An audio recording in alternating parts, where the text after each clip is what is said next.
ठीक है। देखो, सबसे पहले देखते हैं what is introduction to offensive security. ये ऑफेंसिव सिक्योरिटी की एक लैब है जिसके अंदर हम इंफॉर्मेशन ऑफेंसिव सिक्योरिटी क्या होती है इसके बारे में समझेंगे। देखो, ऑफेंसिव सिक्योरिटी, देखो दो तरीके की मेजरली सिक्योरिटी होती है। एक तो ऑफेंसिव सिक्योरिटी होती है, दूसरी होती है डिफेंसिव सिक्योरिटी। ऑफेंसिव सिक्योरिटी क्या होती है? ऑफेंसिव सिक्योरिटी मतलब होता है अटैकिंग, जैसे आप बोलते हैं ना अटैक और डिफेंस। तो अटैक ऑफेंसिव सिक्योरिटी में क्या होता है, हम सिस्टम पे अटैक करते हैं और अटैक करके उसकी वनरेबिलिटीज को फाइंड करते हैं, जिससे अगर बाई चांस कोई कमी होगी तो हमें उसे रिजॉल्व कर लें और रिजॉल्व कर लें जिससे कोई प्रॉब्लम आए नहीं। हाँ, और डिफेंसिव सिक्योरिटी में क्या होता है, हम अटैक नहीं करते अपने सिस्टम पे, हम केवल उसे डिफेंड करने की ट्राई करते हैं।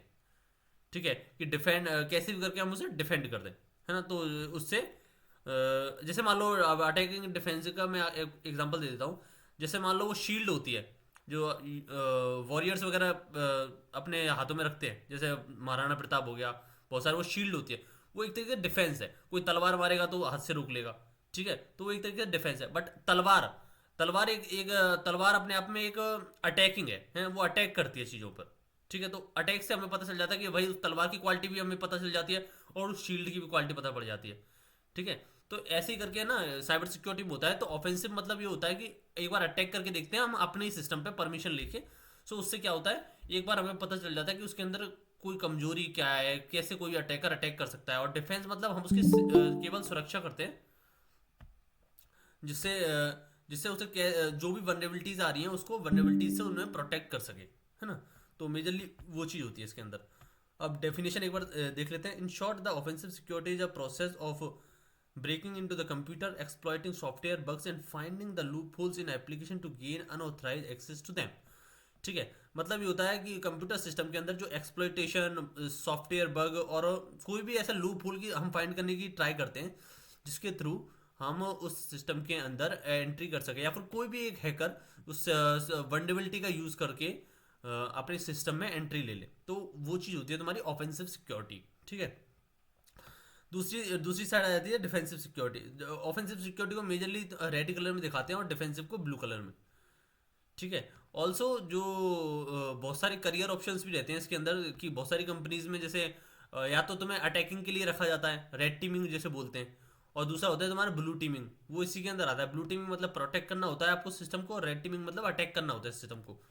तो कंपनी टू कंपनी वेरी भी करता है। जिस कंपनी में आप जाओगे तो हो सकता है वो डिफेंड भी करा सकते हैं आपको और अटैक भी करा सकते हैं, depending on your preparation that that you have. मतलब आपको प्रिपेयर होना होगा उस हिसाब से कि आपको डिफेंड करना है इस चीज़ों को या आपको अटैक करके चीज़ों को प्रोटेक्ट करना है। ठीक है, तो दोनों तरीके आपके पास हैं, आप डिसाइड कर सकते हैं आपको कौन सा करियर चूज करना है अपने लिए।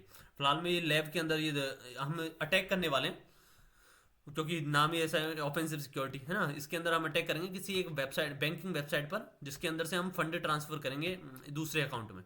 ठीक है, तो काफ़ी इंटरेस्टिंग होगा ये लैब।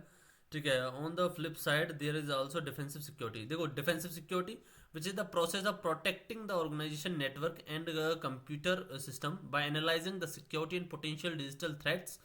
ठीक है, ये डिजिटल थ्रेट मतलब कि भाई कौन कौन से अटैक ट्रेंडिंग में, कौन कौन से अटैक चल रहे हैं, कौन कौन से डाटा ब्रीचेज हो रहे हैं, उन हिसाब से ये प्रोटेक्ट करने के मेजरली काम में आता है। ठीक है, सो ये हो गया मेजरली। ठीक है, अब which of the following is better response of the process when the simulate the hacker action in the find vulnerability in the system. बताएगा कोई इसका इसका आंसर? मुझे कमेंट में बताओ कोई।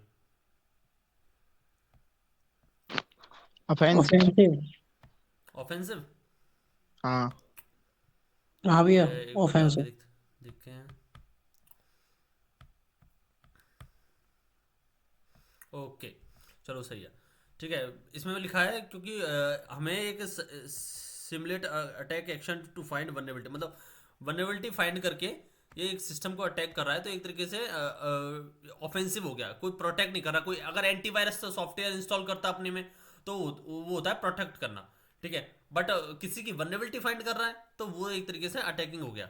ठीक है, अब देखो ये हमारी मशीन है एक, जो अपन को स्टार्ट करते हैं, जिसको हम समझते हैं, जिसके अंदर देखो स्टार्ट बटन, ये तो वैसे वैसे लिखा है फर्स्ट स्टेप स्टार्ट मशीन। ठीक है, आपको कुछ नहीं, ये स्टार्टिंग प्रोसेस बताया कैसे करना है। तो इसके अंदर ना सबसे पहले अपन को क्या करना है, इसके अंदर स्टेप्स लिखे हैं। देखो, फाइंड अ हिडन वेबसाइट, एक बैंकिंग वेबसाइट मिली है हमें। ठीक है, स्टार्ट कर देते हैं मशीन को। तो जिसके अंदर हमारा मेजर काम ये है कि उसकी एक वनरेबिलिटी फाइंड करनी है हमको कि उस कोई वेबसाइट में भी बहुत सारे पेजेस होते हैं ना, जैसे अब बैंकिंग वेबसाइट है उसके अंदर भी बहुत सारे हिडन पेजेस होते हैं, बहुत सारे ऐसे पेजेस होते हैं जो नॉर्मल लोगों के लिए, जैसे नॉर्मल पब्लिक है उसके लिए नहीं बनते, है ना। तो उन पेजों को हमें फाइंड करना है, और उन पेजों को फाइंड करके हम लोगों को अपना एक पैसा, अपना मतलब पैसा हमें ट्रांसफर करना है एक अकाउंट से दूसरे अकाउंट को। ठीक है, अब वो कैसे फाइंड करते हैं? वेबसाइट के अंदर देखो बहुत सारी सब डायरेक्टरीज होती हैं। ठीक है, जो हिडन पेजेस होते हैं सब डायरेक्टरी, ठीक है, उसे उनको कैसे फाइंड करते हैं? सब डायरेक्टरी मतलब समझते हो? जैसे इसमें लिखा है tryacme.com/room। ठीक है, अब स्लैश रूम के स्लैश में लिखा है इंट्रो टू ऑफेंसिव सिक्योरिटी। ऐसा ही कोई स्लैश तुम्हारा कोई ऐसी डायरेक्टरी रहती है जो कि नॉर्मली क्लिकिंग से नहीं जा सकते हम, बट हम डायरेक्टली या कहीं ईमेल फाइंड कर, मतलब ट्रायल एंड एरर से अपन डायरेक्टली उसे एक्सेस कर लेते हैं। ठीक है, तो वो चीज़ होती है। अब देखो, अब वो फाइंड करने के लिए ना एक टूल आता है जिसे हम बोलते हैं डायरेक्टरी बस्टर। ठीक है, डायरेक्टरी बस्टर क्या करता है, ये तुम्हारा दिख रहा है स्लैश के, जैसे मान लो कंपनी की वेबसाइट है, मान लो tryacme.com। ठीक है, अब tryacme.com के स्लैश के बाद ये अपने अपने आप ही कुछ रैंडमली जो यूजर सब डोमेन नेम्स हैं वो बताने लग जाता है। ठीक है, फॉर एग्जांपल मैं आपको दिखाता हूँ, जैसे मान लो ये साइट खुल गई हमारी फेक बैंक.com। ठीक है, फेकबैंक.com, इसे बंद करते हैं हम। अब जैसे मान लो ये वर्ड लिस्ट हो गई। वर्ड लिस्ट क्या होती है, इसके अंदर ना डिफरेंट डिफरेंट हमें पहले से नाम दे रखे होते हैं। जैसे इसके अंदर देखो, हेल्प, B5, I1, ठीक है, और बस, ई कॉम, ठीक है, ई कॉमर्स, ठीक है, योर मनी डैश, ठीक है, तो प्राइवेसी, ऐसे करके ना हमें बहुत सारे नाम दे रखे होते हैं। तो गोबस्टर क्या करता है, इसको एक नाम को उठाता है। जैसे मान लो ई कॉम उठा लिया, अब ई कॉम उठाया, हम तो कॉपी करेंगे, कॉपी करके फॉर एग्जांपल हम इस वेबसाइट पे गए, फेक बैंक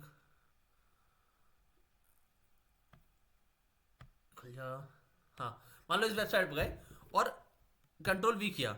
ठीक है, स्लैश करके कंट्रोल V किया। अब मान लो ऐसे लिखना होता है और फिर करना है हमें एंटर। तो अब ऐसे करके ना इधर की साइड बहुत सारे ऐसे पेजेस होते हैं जो कि काफ़ी कॉन्फिडेंशियल होते हैं एक कंपनी के लिए, जो कि नॉर्मल तरीके से अपन एक्सेस नहीं कर सकते, क्योंकि नाम ही नहीं दे रखा होता उन्होंने अपनी वेबसाइट पे कि इसके फेकबैंक.com से डायरेक्टली तुम इस पे चले जाओ। तो क्या हिडन रखते हैं। तो देखो, अब ई कॉम करके ऐसा पेज तो है नहीं, है ना। ये 404 एरर मतलब होता है तुम्हारा कि ये पेज एग्जिस्ट नहीं करता। ठीक है, मेजरली इसका ये मतलब होता है। बट अब देखो, ऐसे जैसे हमने ई कॉम ट्राई किया है, कॉपी किया, पेस्ट किया। अब ऐसे ना, ऐसे हमें बहुत सारे करने होते हैं, लगभग लगभग इसके अंदर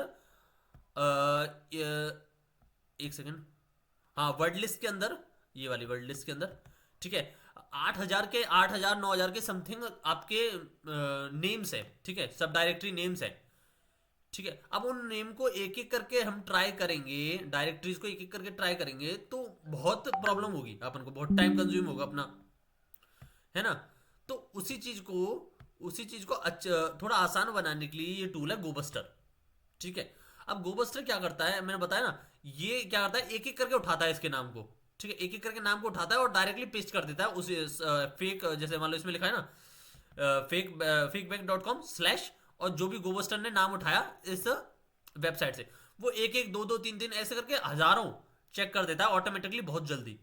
ठीक है, तो हमें ना ज़्यादा आसान होता है ऐसे फाइंड करना किसी की हिडन डायरेक्टरी, हिडन पेजेस, ऐसे करके काफ़ी आसान हो जाता है। ठीक है, अब देखो गोबस्टर को यूज़ कैसे करते हैं। सबसे पहले मान लो हम टर्मिनल में गए, ठीक है, सबसे देखो, अब गोबस्टर को यूज़ करते हैं ना जब अपन, तो जैसे मान लो सबसे पहले गोबस्टर का नाम लिख दिया। ठीक है, ये मतलब टूल का नाम हो गया। अब यू के बाद हमें ये बताना, यू मतलब ये होता है वेबसाइट, URL। ठीक है, अब URL क्या होता है, URL मतलब आपका जो जिस पे आप अटैक करना चाह रहे हो सिंपली, ठीक है, वो URL। ये मान लो ये URL दे दी फेकबैंक.com, क्योंकि इसी पे हम अटैक करना चाह रहे हैं मेजरली, है ना। अब इसके बाद हमें बताना होता है कि भाई अब इसके आगे मुझे क्या क्या लगाना है, वो वाली फाइल भी दो। तो इसके बाद हम देते हैं डब्ल्यू से वर्ड लिस्ट, जो कि होते हैं तुम्हारी word list dot T x T, जिसके अंदर सारी की सारी जो भी नेम्स है ना, जो भी नेम्स है, जो डायरेक्टरीज है, वो उन सबका नाम होता है, ठीक है, जिसे वो एक एक करके पुट करता रहता है। अब मान लो यही नहीं दिया तुमने है word list dot T x T, तो अब वो क्या पुट करेगा, है ना, उस वेबसाइट के आगे, जिससे वो सर्च कर सके। तो हमें ये देना कंपलसरी होता है, ठीक है। अब देखो सबसे पहले pwd करके देखते हैं। pwd हमें पता चल जाएगा कौन कौन सी फाइल है हमारे। हम डेस्कटॉप पे, देखो होम में, इवेंटू में, डेस्कटॉप पे, ठीक है। अब ls करके देखते हैं, ls, ठीक है। अब ये आ गई तुम्हारी फेक, हमारे पास 3 फाइल हैं, फेक बैंक डॉट डेस्कटॉप, ठीक है, ये टर्मिनल डॉट डेस्कटॉप और word list dot T x T, ठीक है, 3 फाइल है। अब देखो, अब बाई चांस ये वर्ड लिस्ट दूसरी उसमें होती, दूसरे फोल्डर में होती, क्योंकि अभी तो हम डेस्कटॉप के अंदर ही है ना, दूसरे फोल्डर में होती तो हमें उसका पाथ देना होता है, ठीक है। बट अभी ये यहीं पर हम डेस्कटॉप में जाके या इस कमांड को रन करेंगे गोबस्टर वाली को, तो हमें इसका पाथ देने की कोई जरूरत नहीं है, ठीक है। रन कैसे करते हैं, गोबस्टर, गोबस्टर नाम लिखा सिंपल, यू के लिए यूआरएल सेम है, इधर लिखा है देखो, सिंपल था, कोई कोई एक्टिव काम नहीं है ऐसा, ठीक है। वेबसाइट पे गए, एक सेकेंड, इसका कंट्रोल ए सी, ठीक है, कंट्रोल शिफ्ट वी, इसका नाम दे दिया। अब इसके बाद हमने दिया डब्ल्यू से वर्ड लिस्ट, और वर्ड लिस्ट का नाम क्या था, वर्ड लिस्ट ही था, डॉट टी एक्स टी। अब करना है अपने को एंटर, सिंपल, देखो एंटर। अब देखो टोटल इसमें लिखा है ना 8000 के समथिंग, देखो इसके अंदर वो है टोटल वर्ड्स, जिसके अंदर से देखो नीचे दिखा रहा है हमने कितने ट्राई कर लिए, 5000, 6000, 7000, है ना, पूरा ट्राई कर लिया, पूरा फिनिश हो गया, देखो, है ना। अब फिनिश होने के बाद हम लोगों को जो डायरेक्टरीज मिली है, जो पेजेस मिले हैं, वो कौन कौन से हैं, इसके अंदर देखो मेंशन है वो सारे।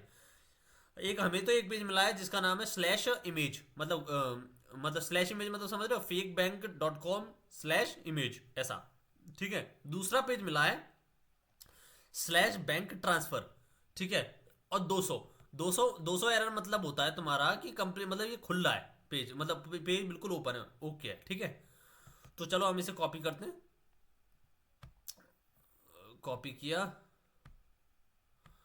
और हम गए इस पे वेबसाइट पे, ठीक है, वेबसाइट पे जाके कंट्रोल वी किया और एंटर किया, ठीक है।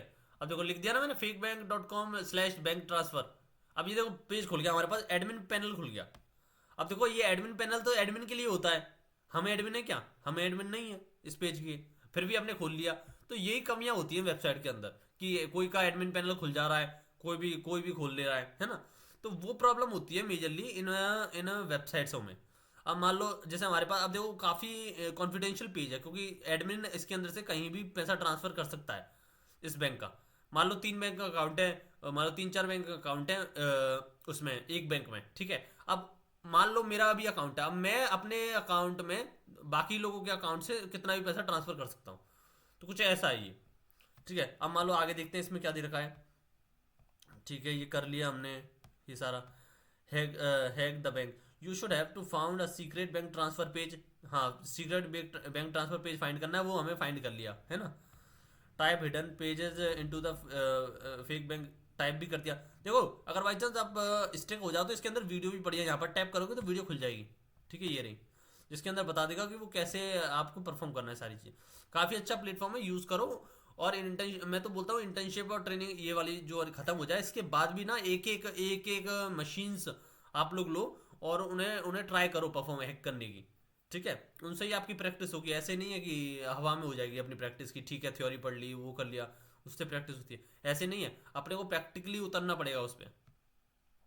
हाँ, सो अब देखो इसके अंदर क्वेश्चन दे रखा है, देखो इसके अंदर ये और लिखा है, देखो this page allow you attacker to steal money, ठीक है, ये स्टील करने के लिए मदद करता है, ठीक है, from any bank account which is crucial risk for the bank. As an ethical hacker you would with permission find vulnerability in their application and report them to the bank to fix because a hacker exploit them। Transfer, अब देखो ये बता रहा है हमें क्या करना है, देखो ट्रांसफर करना है हमें 2000 rupees dollar from a bank account, इस बैंक अकाउंट से to bank to your bank account which is 8881, ठीक है, इसके अंदर ट्रांसफर करना है। सबसे पहले तो हमें अमाउंट कितना करना है ट्रांसफर, 2000, एक सेकेंड, 2000। फिर अपन को टू बैंक, हाँ कौन सी बैंक में ट्रांसफर करना है और जाओ कौन से बैंक, फिर इसके अंदर 2276 इस बैंक अकाउंट से अपन को ट्रांसफर करना है, और कौन से बैंक अकाउंट में 8881 जो कि हमारा बैंक अकाउंट है बेसिकली, बस पैसे नहीं आने वाले बट हाँ हमारा ही है अभी के लिए। तो इसको करके हम कर देते हैं सेंड मनी। अब ऐसे करके कोई भी अटैकर ना किसी बैंक अकाउंट से ऐसे करके ट्रांसफर कर सकता है मनी। तो वही रिस्क होता है, ये सारे रिस्क ना काफी क्रूशियल होते हैं एक बैंक के लिए। आप सोचो 2-3 हज़ार डॉलर्स, यूएसडी डॉलर्स किसी अकाउंट से ट्रांसफर हो जाए, कितने होगा ये रुपए, लगभग 2-3 लाख है ना। तो कुछ ऐसा होता है ट्रांसफर। आप देखो रिटर्न टू योर अकाउंट, हम अकाउंट में चलते हैं, अपने को आंसर क्या देना है इसमें, above your current balance you should now see a message indicating the answer of this question, can you find the answer, you need it। ठीक है, ये बोल रहा है हमें कुछ आंसर मिलेगा, ठीक है एक सेकेंड, हाँ एक सेकेंड, ये लिखा है ना, congratulation you hacked the bank, the answer of the try question is bank hacked. ठीक है, एक बार इसको टाइप कर देते हैं, BANK बैंक।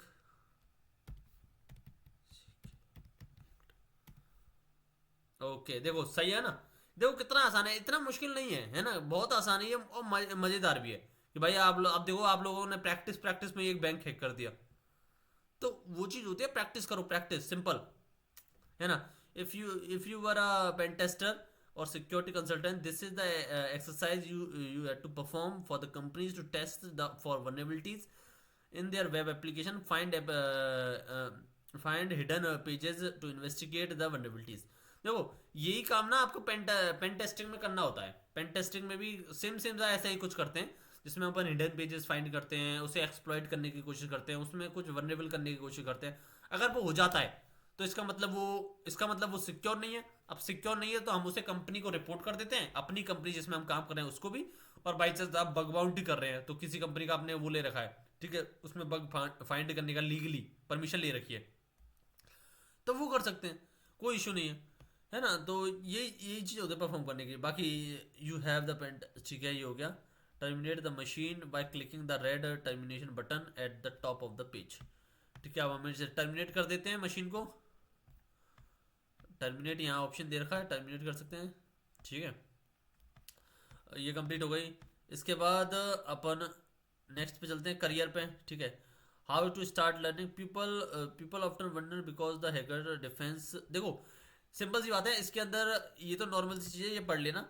मेजर करियर पे बात कर लेते हैं। करियर्स कौन कौन से होते हैं, देखो इसके अंदर ना बहुत सारे करियर पाथ होते हैं जिसके अंदर आप बन सकते हो। जैसे मान लो वेब पेन टेस्टर होता है, वो क्या करता है, वेबसाइट की जो वनरेबिलिटीज है ना उसको फाइंड करता है। केवल वेबसाइट हो गई या ऐप हो गया उसकी सॉरी उसकी वनरेबिलिटीज को फाइंड करता है।